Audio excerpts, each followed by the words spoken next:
Welcome to my channel Shyamala MS. అందరికైతే ముందుగా ఈరోజు శ్రీరామనవమి శుభాకాంక్షలు.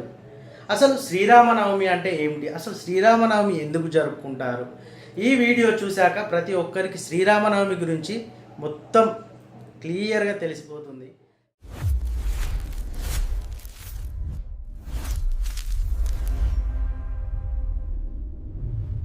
చివరి వరకు అయితే తప్పకుండా చూడండి. శ్రీరామనవమి అంటే కేవలం రాముడు పుట్టినరోజు మాత్రమేనా, లేక సీతారాముల కళ్యాణం జరిగిన రోజా, అసలు పుట్టినరోజే పెళ్ళి ఎందుకు చేస్తారు, మనం తాగే పానకం వడపప్పు వెనుక ఉన్న అసలు రహస్యం ఏంటి? రామాయణం అనేది ఒక కథ మాత్రమే కాదు, అది ప్రతి మనిషి ఎలా బ్రతకాలో నేర్పే ఒక జీవన వేదం. త్రేతాయుగంలో అయోధ్యను పాలించే దశరథ మహారాజుకు సంతానం లేకపోవడంతో ఆయన ఎంతో బాధపడేవారు. యాగం వశిష్ఠ మహర్షి సూచనతో పుత్ర కామేష్టి యాగం చేస్తారు. యజ్ఞ పురుషుడు ఇచ్చిన దివ్య పాయసాన్ని ముగ్గురు భార్యలకు పంచుతారు.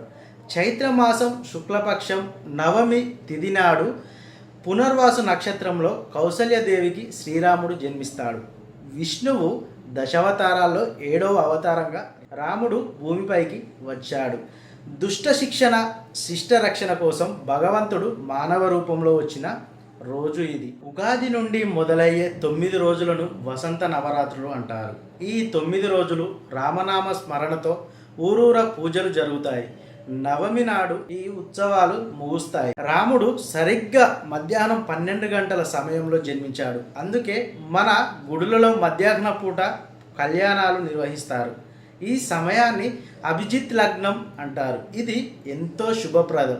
పెద్ద సందేహం ఏంటంటే, రాముడు పుట్టినరోజు నవమి అయితే కళ్యాణం కూడా అదే రోజా అనే క్వశ్చన్ చాలామందికి ఉంది. నిజమేంటంటే, వాల్మీకి రామాయణం ప్రకారం వివాహం వేరే రోజున జరిగింది, కానీ మన తెలుగు రాష్ట్రాల్లో మాత్రం శ్రీరామనవమి రోజే కళ్యాణం అయితే చేస్తాం. దీనికి కారణం కంచర్ల గోపన్న భక్త రామదాసు భద్రాచలంలో రాముడికి ఆలయం కట్టించినప్పుడు నవమి నాడే కళ్యాణం చేసే సాంప్రదాయాన్ని ఆయన మొదలుపెట్టారు. అప్పటి నుండి ఇది తెలుగువారి ఆచారంగా మారింది. భద్రాచల రాముడికి ప్రభుత్వం తరపున ముత్యాల తలంబ్రాలు సమర్పించడం ఇక్కడి విశేషం. బెల్లం అంటే ఐరన్, మిరియాలు అంటే గొంతు ఇన్ఫెక్షన్ నివారణ, యాలకులు కలిపి చేస్తారు. ఇది వేసవిలో శరీరానికి తక్షణ శక్తిని ఇస్తుంది. వడపప్పు నానబెట్టిన పెసరపప్పు శరీరానికి విపరీతమైన చలువను ఇస్తుంది.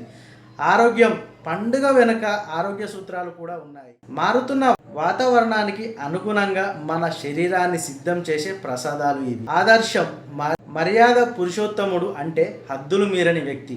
తండ్రి మాట కోసం రాజ్యాన్ని వదులుకోవడానికి ఏకపత్ని వ్రతం పాటించడం, ఇలా ప్రతిదీ నేటి యువతకు ఒక పాఠం. రామరాజ్యం కులమతాల ప్రస్తావన లేకుండా ప్రజలందరూ సుఖ సంతోషాలతో ఉండే పాలనే రామరాజ్యం. చూశారు కదా, శ్రీరామనవమి అంటే కేవలం ఒక పండుగ కాదు, అది మన జీవన గమనం. ఈ పుణ్య గడియల్లో శ్రీరామ జయరామ జయ జయ రామ అని తలుచుకోవడం వల్ల మీ ఇంట్లో సుఖశాంతులు కలుగుతాయని ఆశిస్తున్నాను. ఈ వీడియోలో మీకు తెలియని కొత్త విషయాలు ఏమైనా తెలిసాయా, లేదా సీతారాముల కళ్యాణం గురించి మీరు ఏమనుకుంటున్నారో కిందనైతే కామెంట్ చేయండి. వీడియో నచ్చితే లైక్ చేయండి, మీ స్నేహితులకు షేర్ చేయండి. మరిన్ని ఇలాంటి వీడియోల కోసం అయితే మన ఛానల్ అయితే సబ్స్క్రైబ్ చేసుకుని అయితే సపోర్ట్ చేయండి. ఓకే మరి.